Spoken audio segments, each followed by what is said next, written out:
"I'm leaving Evelyn," Scott announced, standing at the head of our Thanksgiving table, wine glass raised as if proposing a toast. "I'm in love with my secretary." The turkey grew cold as stunned silence enveloped our dining room. Our son David froze with his fork halfway to his mouth. Our daughter Katie stared at her plate, suddenly fascinated by cranberry sauce. My sister Patricia's jaw literally dropped, while her husband Robert seemed to find his napkin intensely interesting.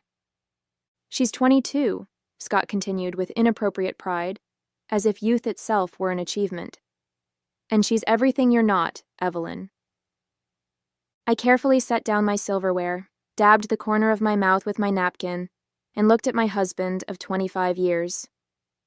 "Good timing, actually," I replied, my voice steady despite my racing heart. "I'm Evelyn Hargrove, 51 years old, senior accountant at Westridge Financial in Grand Rapids, Michigan. For a quarter century, I've balanced spreadsheets by day and family needs by night, building what I thought was a secure life with Scott, our 2 children, and our modest but comfortable home in the historic Heritage Hill neighborhood. What I wanted was simple: to grow old with the man I loved, to watch our children build their own lives, to eventually retire and perhaps travel a bit. Standing in my way now was Scott's midlife crisis, manifested in his infatuation with Jessica, the young secretary he'd hired 3 months ago for his insurance agency. The injustice wasn't just the betrayal, but the public humiliation, the deliberate choice to announce his departure at our family Thanksgiving dinner, in front of our children and relatives, as if daring me to make a scene. "We can discuss the details later," Scott said magnanimously, lifting his wine glass higher. "To new beginnings." No one joined his toast. Katie abruptly stood, tears streaming down her face, and rushed from the room. David glared at his father with a mixture of disgust and disbelief. "I think you should leave," I said quietly. "It's still my house, too," Scott replied, the smugness in his tone suggesting he'd already calculated his advantage. "I'll pack some things tomorrow." As our guests awkwardly excused themselves and Scott retreated to his study with the remains of the wine bottle, I began mechanically clearing dishes, my mind oddly calm despite the wreckage of my marriage strewn across the dining room. It was while loading the dishwasher that I noticed the blinking light on our answering machine. I pressed play, hearing the familiar voice of my Uncle Edward's attorney. "Evelyn, it's James Benedict calling. I have some significant news regarding your uncle's estate. Please call me as soon as possible." Uncle Edward, my mother's brother, a lifelong bachelor who'd made a fortune in commercial real estate, had passed away 3 weeks earlier. I'd always been his favorite niece, but I had no expectations from his will beyond perhaps a keepsake or small remembrance. Little did I know that Scott's dramatic exit was about to be overshadowed by an even more dramatic arrival. Scott and I met during our senior year at Michigan State. He was charming, ambitious, with a quick smile that seemed perpetually aimed in my direction. I was studious, organized, already planning my career in accounting. We balanced each other, his spontaneity softening my rigidity, my practicality grounding his dreams. At least, that's the story we told ourselves. We married young at 26 after I had established myself at a local accounting firm, and Scott had launched his insurance agency with a small business loan. The early years were lean but happy. We saved diligently for a down payment on our Heritage Hill Victorian, a fixer-upper that consumed our weekends for nearly a decade. I took only 6 weeks of maternity leave with each child, returning to work while juggling the demands of motherhood and career. As Scott's business grew, so did his aspirations. The modest office expanded to a prime downtown location. His wardrobe gradually upgraded from department store suits to custom tailoring. He joined the country club, not for the golf he rarely played, but for the connections that might lead to high-net-worth clients. I supported these endeavors, believing they were investments in our shared future. My own career progressed steadily, if unspectacularly. I became known for my meticulous work and ethical standards, eventually reaching senior accountant status at Westridge Financial. My salary provided consistent support during the inevitable downturns in Scott's commission-based income. Uncle Edward had always approved of my practical approach to life. "You're the aunt to all those grasshoppers," he'd say during our monthly lunches. Always preparing, always looking ahead. When he was diagnosed with pancreatic cancer 6 months ago, I'd visited him weekly, bringing home-cooked meals he rarely ate, and company he seemed to value more than I'd realized. Looking back, I can identify the warning signs in my marriage. Scott's increasing criticism of my sensible clothing and predictable routines. His sudden interest in fitness at 49, the new convertible purchased without discussion, the late nights at the office that smelled of unfamiliar perfume. Classic midlife crisis behaviors I recognized but dismissed, telling myself our foundation was too solid to crumble from such cliches. Men go through phases, my sister Patricia assured me when I confided my concerns. Edward went through something similar at 50. Remember the motorcycle? So I waited for the phase to pass, believing that 25 years of marriage had earned me patience and understanding. Even when Scott mentioned hiring Jessica, describing her as bright and intuitive despite her lack of experience, I suppressed my unease. She was younger than our daughter, after all. Surely Scott wouldn't be so predictable. 2 weeks ago, I'd stopped by his office unexpectedly, bringing lunch as a surprise. The receptionist's pitying glance should have prepared me for finding his door locked, hushed giggling emanating from within. I left the sandwiches with the receptionist and drove back to work, telling myself there must be a reasonable explanation. I chose trust over suspicion, loyalty over evidence. Now, watching Scott refill his wineglass in solitary celebration of destroying our family, I wondered if I had been loyal to a man who had never truly existed. The morning after Thanksgiving dawned with a crystalline clarity typical of Michigan Novembers. I'd slept fitfully on the living room sofa, unwilling to share the bedroom with Scott. He'd stumbled up the stairs well past midnight, the empty wine bottle abandoned in his study. I made coffee and called James Benedict's office, leaving a message with his secretary. Still in yesterday's clothes, I walked upstairs to collect fresh attire, only to find Scott already awake and packing. "Jessica's apartment is too small for both of us," he explained without prompting, stuffing shirts into a suitcase. "I'll be staying at the Parkview Hotel until we find something suitable." "We?" The casual use of the plural stung more than I expected. "When did it start?" I asked, my voice surprisingly calm. Scott paused, perhaps taken aback by my direct question. "Does it matter?" 25 years of marriage deserves at least honesty about its end. He sighed, sitting heavily on the bed we'd shared for decades. "July, at the company picnic. She was interested, attentive." His expression took on a defensive edge. "Do you know how long it's been since you were genuinely interested in anything about me, Evelyn?" Jessica listens. She's excited about my ideas, my plans. "She's 22, I replied flatly. "Everything is exciting at 22. "It's not just the age," Scott insisted. "She sees me, the real me, the me that got buried under mortgages and college funds and life insurance policies." I studied my husband. The thinning hair he'd recently started dyeing, the expensive watch that had replaced the one I'd given him on our 10th anniversary, the designer clothes that strained slightly against his middle-aged paunch. Who was this man who could throw away a quarter-century of shared history for the admiration of someone barely older than our children? "I think what hurts most," I said carefully, "is that you didn't respect me enough to end things privately." Scott had the grace to look momentarily ashamed. Then his expression hardened. "I needed witnesses. Your family needs to understand this isn't just some fling or midlife crisis they can talk you through. This is real." The calculated cruelty of his public announcement suddenly became clear. He'd wanted to humiliate me, to make reconciliation impossible, to shift blame for our marriage's end entirely onto his shoulders so I wouldn't fight for it. "I see," I said simply.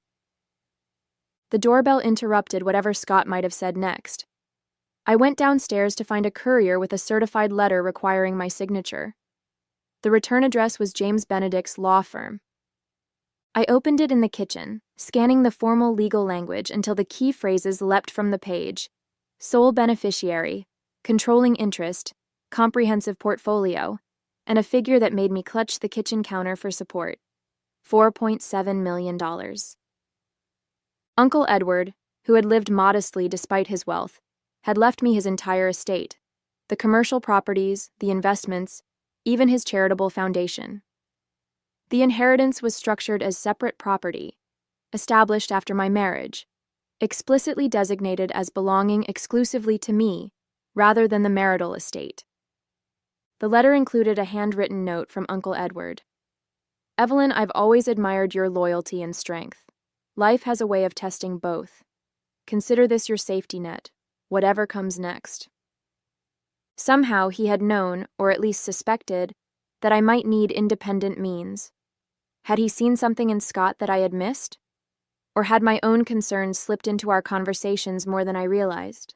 Upstairs, I could hear Scott on the phone, his voice animated as he described his liberation to someone, Jessica, presumably.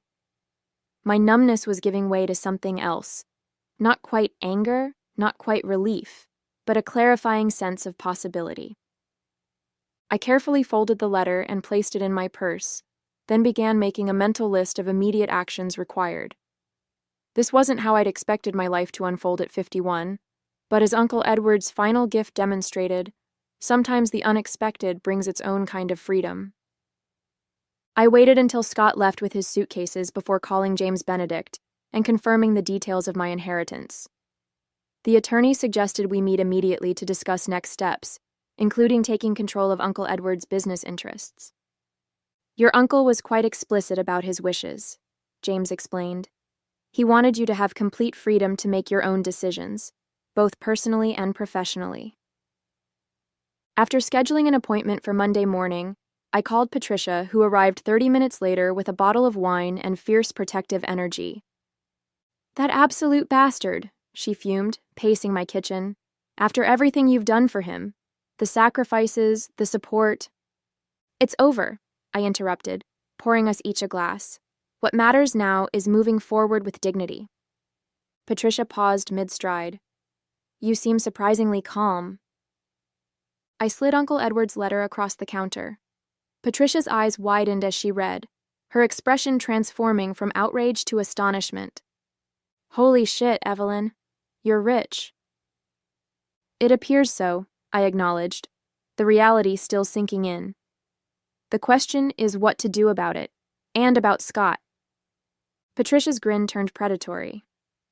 Oh, this is too perfect. Mr. Midlife Crisis thinks he's trading up for a younger model, not realizing his reliable old wife just hit the jackpot. He doesn't know yet, I clarified, and I'm not sure how or when to tell him. You don't owe him anything, Patricia insisted. He humiliated you in front of your entire family. Let him find out when it's too late. Part of me agreed with her vindictive impulse, but 25 years of marriage deserved more consideration than an impulsive reaction. I needed time to process both Scott's betrayal and my sudden wealth. Over the weekend, I maintained an outward calm while internally vacillating between grief and calculation. The children came and went, offering support and expressing their own anger toward their father. Katie refused to speak to him when he called. David agreed to meet for coffee but returned seething with indignation. He tried to justify it, Mom, David reported. Said he deserved happiness after sacrificing his prime years for the family. As if you didn't sacrifice just as much. By Monday morning, I had composed myself enough to meet James Benedict at his downtown office. The attorney, a contemporary of Uncle Edward's with silver hair and perceptive eyes, greeted me warmly. Your uncle spoke of you often, he said as we settled into his wood-paneled conference room. He admired your steady character tremendously. For 2 hours, James outlined the extent of my inheritance. 6 commercial properties in Grand Rapids and surrounding areas, a diverse investment portfolio, controlling interest in a property management company, and stewardship of a charitable foundation supporting educational initiatives. Edward believes strongly in financial independence, James explained, sliding a folder across the table. Particularly for women. His mother, your grandmother, was left destitute after his father's death. He never forgot that vulnerability. The inheritance was specifically structured to remain separate from marital assets, a legal distinction that would become crucial in the coming weeks. As I left James's office with a stack of documents to review, my phone chimed with a text from Scott. Need to discuss finances, dinner tonight? I agreed to meet at a neutral location, a quiet Italian restaurant downtown where we'd once celebrated anniversaries in happier times. Scott arrived looking simultaneously smug and uneasy, kissing my cheek as if our marriage weren't lying in ruins between us. You're looking well, he opened, studying me with slight confusion. Perhaps he'd expected red eyes and disheveled appearance, visible evidence of my devastation. What did you want to discuss? I asked, bypassing small talk. Scott cleared his throat. I've been thinking about the house. It makes sense for you to stay there, of course, but given its value, we should discuss compensation. Compensation? My share of the equity, he clarified. I'm thinking we could arrange a buyout over time.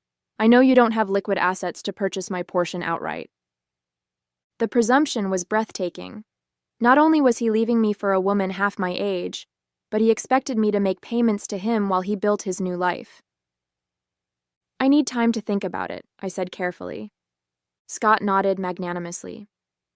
Of course, it's a lot to process, but Jessica and I will need capital for our fresh start. I'm sure you understand. What I understood, with perfect clarity, was that Scott saw me as nothing more than a financial resource to be drained before being discarded, a stepping stone to his new life with Jessica. I'll have my attorney contact you, I managed, fighting to maintain my composure.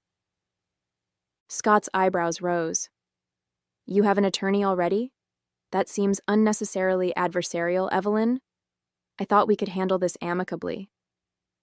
Amicable, I echoed, the word tasting bitter. Was humiliating me at Thanksgiving dinner amicable? Scott had the grace to look momentarily uncomfortable.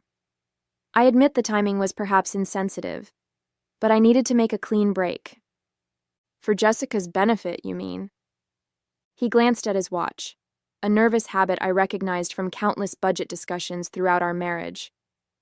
Jessica deserves a fresh start without shadows from my past. She's young, with her whole life ahead of her. And I'm not, I suppose. The words emerged more sharply than intended. That's not what I meant. He reached across the table, attempting to take my hand. I withdrew it smoothly. You'll be fine, Evelyn. You've always been resilient. Resilient.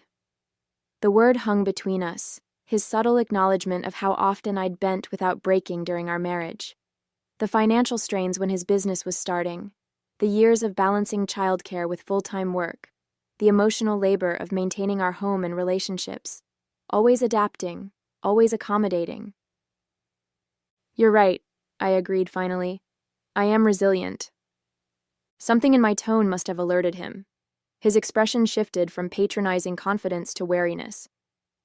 We should discuss the practical matters, he pivoted. Division of assets, support considerations. I've been looking at our financials, I interrupted. There are some irregularities I'd like to address. Scott blinked rapidly. Irregularities? Withdrawals from our joint savings. Approximately $47,000 over the past 6 months. His face flushed. Business expenses, temporary cash flow issues. I was going to replace it. With what?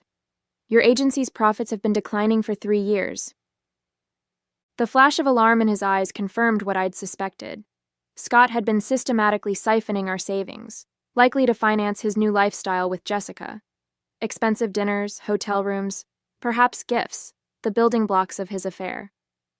How would you know about the agency's profits? He demanded, defensive now. I'm an accountant, Scott. I notice patterns. He recovered quickly, smoothing his features into what I recognized as his client-facing smile. This is exactly why we need to approach our separation logically. We're both under stress, making accusations. It's not an accusation if it's demonstrably true, I countered, sliding my phone across the table with our bank statement displayed. The withdrawals align perfectly with your late nights at the office and weekend client meetings. Scott stared at the evidence, then met my gaze with cold calculation. Fine. I've been planning my exit. Can you blame me? 25 years with the same predictable, boring routine, the same predictable, boring wife. The cruelty was intentional, designed to wound, to ensure I would retreat into hurt rather than pursue the financial discrepancies. It might have worked a week earlier. I'd like the money returned, I said calmly. All of it. He laughed dismissively. That's not happening. Consider it the price of your freedom. Freedom isn't what you're selling, Scott. It's betrayal, packaged as liberation. His expression hardened. You've always been judgmental. Jessica accepts me as I am. Jessica doesn't know who you are, but she will. Something in my voice must have registered because genuine concern flickered across his features. What does that mean? Before I could respond, Scott's phone chimed with an incoming call. The name Jessica flashed on the screen. Take it, I encouraged. I'm sure she's eager to hear about your amicable divorce plans. He hesitated, then answered, stepping away from the table for privacy. I watched him gesturing animatedly, his back turned to me as he undoubtedly reassured his young lover that everything was proceeding as planned. I used the moment to signal for the check. As I waited, I mentally reviewed what I'd learned from my meeting with James Benedict that morning, information I hadn't yet shared with Scott. The pending inheritance was only part of the picture. Uncle Edward's private investigator had uncovered something far more damaging to Scott's carefully constructed narrative. 2 years earlier, Scott had taken out a substantial business loan using our house as collateral, without my knowledge or consent. My forged signature on the documents constituted fraud. The loan was now in default, explaining his urgency to discuss finances. Scott wasn't just leaving me for a younger woman. He was attempting to flee a financial disaster of his own making. In the 2 weeks following our restaurant meeting, I executed a careful strategy on 3 fronts. First, I met with a forensic accountant recommended by James Benedict to document Scott's financial malfeasance. Second, I consulted with a divorce attorney specializing in cases involving fraud. Third, I took control of Uncle Edward's business interests, immersing myself in the details of commercial property management. Throughout this period, Scott continued his campaign to extract money from our marriage. His texts alternated between nostalgia, "Remember our trip to Mackinac Island? We had something special," and thinly veiled threats. "Jessica thinks I should get a forensic valuation of your accounting practice." I responded minimally, buying time while evidence accumulated. The forensic accountant discovered Scott had not only defaulted on the fraudulent business loan, but had opened credit cards in my name, running up substantial debt. More damning still, he'd been systematically falsifying his agency's financial records to conceal declining revenues, potentially insurance fraud. My divorce attorney, Maureen Winters, was blunt in her assessment. "We have enough for criminal charges, not just divorce proceedings. The question is, what do you want?" What I wanted was complicated. Justice, certainly. Protection of my assets, absolutely. But revenge? The emotion felt foreign, unproductive. "I want a fair resolution that acknowledges the reality of our situation," I told her, "and I want it concluded quickly." Maureen nodded approvingly. "We'll file immediately, requesting temporary orders to protect your assets. The inheritance simplifies things. With your financial security assured, we can focus on untangling the fraud." The plan was proceeding smoothly until Scott surprised me by bringing Jessica to our house, my house, to collect some personal items. I arrived home from a meeting with Uncle Edward's property manager to find them in our bedroom, Scott packing cufflinks and watches while Jessica lounged on our bed, scrolling through her phone. "You must be Evelyn," she said without looking up. "Scott's told me so much about you." I studied the young woman who had facilitated the destruction of my marriage. Pretty in the expected ways, Slim, blonde, with the confidence of someone who hadn't yet encountered significant disappointment. She wore expensive clothes that still had the fresh shine of recent purchase. Scott's $47,000, walking and talking. "Has he told you about the fraud investigation?" I asked pleasantly. Jessica's head snapped up. "What?" Scott emerged from the closet, his expression thunderous. "Evelyn, that's enough. Or the defaulted loan? The forged signatures? The credit card debt?" "She's lying," Scott told Jessica, but uncertainty had crept into his voice. "Am I?" I removed a folder from my bag, extending it toward Jessica. "These are copies of the relevant documents. You might want to reconsider hitching your wagon to a sinking ship." Scott lunged for the folder, but Jessica was quicker, grabbing it and leafing through the contents with increasing alarm. "What is this?" she demanded, holding up a credit card statement. "You said you were taking me to Paris after the divorce." "I can explain," Scott began, but Jessica was already moving toward the door, folder clutched to her chest. "You said you were financially secure," she accused. "You said Evelyn was the problem." After she left, Scott turned on me with cold fury. "You've ruined everything." "You managed that entirely on your own," I replied. The next morning, Maureen called with unexpected news. Scott had contacted a different attorney requesting an emergency settlement conference. "He's desperate to settle quickly," she explained, offering to admit to the fraudulent loan in exchange for not involving law enforcement. It seemed Jessica's departure had shattered Scott's illusions of a consequence-free fresh start.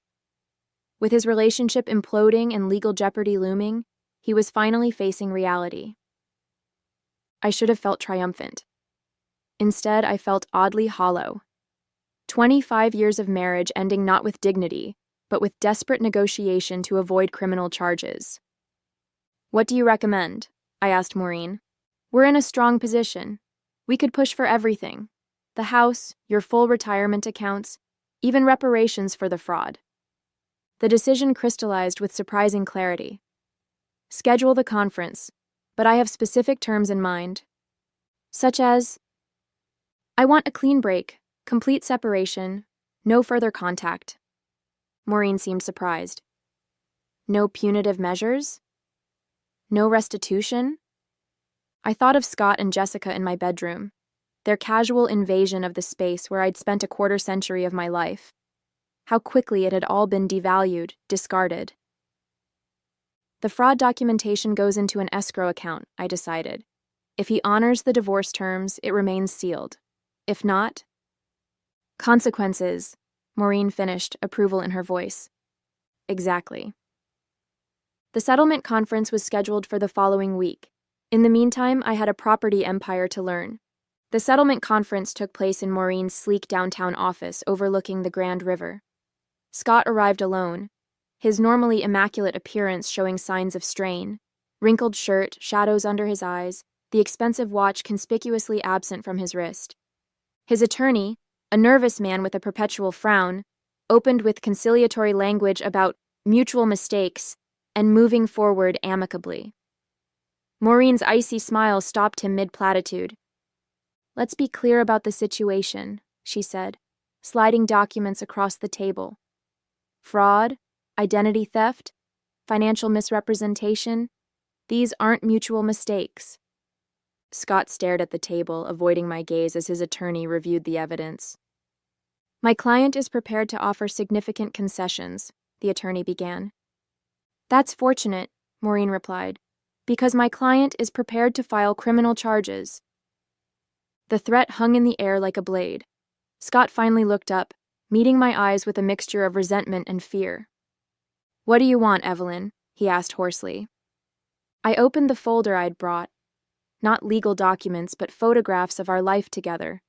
Our wedding day, the children's births, the house when we first purchased it, before renovations, the progression of a quarter-century of shared history. "I want you to understand what you threw away," I said quietly. "Not just me, but your integrity, your children's respect, your professional reputation." "Is this necessary?" his attorney interjected. We're here to negotiate terms. The terms are simple, I continued, ignoring him. You sign over all rights to the house. You relinquish any claim to my inheritance or business interests. You agree to pay back the fraudulent loan and credit card debt. Scott's face reddened. That's everything. What am I supposed to live on? I slid a final document across the table.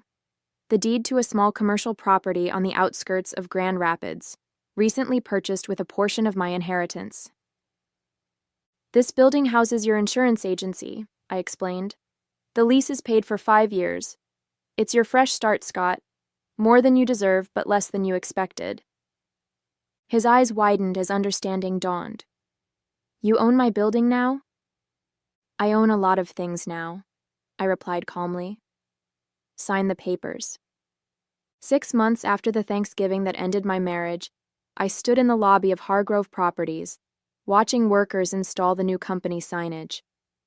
The commercial real estate firm I'd inherited from Uncle Edward now bore my name, a symbolic reclamation of my identity.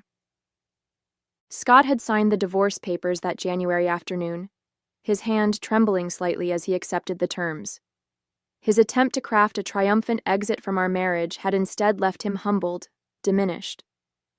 Jessica never returned, having quickly calculated the diminished returns of a relationship with a man facing financial ruin. Our children had processed their father's betrayal in different ways.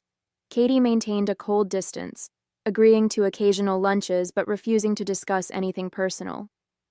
David, after initial anger, had settled into a cautious, limited relationship with his father. Both had expressed quiet pride in how I'd handled the situation. You didn't let him destroy you, Katie had observed during a recent dinner. That's what he wanted, wasn't it? To break you so he wouldn't have to feel guilty? Perhaps she was right. The public announcement, the casual cruelty, they had been designed to cast me as the discarded wife, a role that would justify his actions to our social circle, and more importantly, to himself. Instead, I had emerged stronger, wealthier, and remarkably whole. The accounting skills I'd applied throughout my career now served me well as I expanded Uncle Edward's property holdings, adding 3 buildings to the portfolio in my first 6 months of ownership. Scott's insurance agency continued operating in my building, our only point of connection a monthly electronic rent payment. I'd heard through mutual acquaintances that he'd attempted online dating with limited success. Women his own age found his history concerning. Younger women lost interest when they discovered his financial constraints. As the installation crew finished mounting the sign, my phone chimed with a calendar reminder, dinner with James Benedict to discuss the Educational Foundation's annual scholarship awards. I doubled the number of recipients this year, focusing on women pursuing financial and business education. Outside, spring had transformed Grand Rapids from winter gray to vibrant green. At 51, I was starting over, not with resignation, but with anticipation, curiosity, and a hard-earned wisdom about the difference between value and worth. The future stretched before me, unwritten and entirely my own.